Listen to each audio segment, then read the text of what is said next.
चोर दरोडेखोरांसारखं पोलीस बंदोबस्तात मध्यरात्री 3-3:30ला येऊन परत एकदा नेरूळ जिथे छत्रपती शिवाजी महाराजांचं स्मारक आहे त्याला 15 फुटी जाळी लावून परत एकदा ते स्मारक बंदिस्त करण्याचं पाप नवी मुंबई महानगरपालिका प्रशासनाने केले.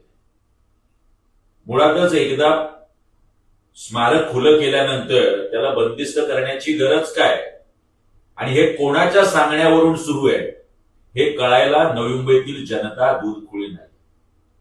नवी मुंबई महापालिकेचे आयुक्त आणि प्रशासन जनाची नाही तर मनाची तरी लाज बाळगा.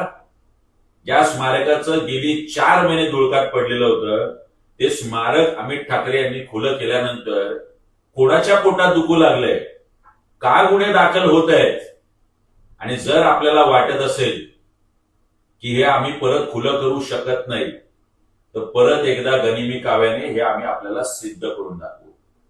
या सरकारने तमाम शिवभक्त आणि शिवप्रेमी यांच्या गोष्टी दुखवण्याचं काम केलेलं आहे, भावना दुखवण्याचं काम केलेलं आहे आणि शिवप्रेमी कदापि या पालिका प्रशासनाला आणि सरकारला माफ करणार नाही हे लक्षात ठेवावं.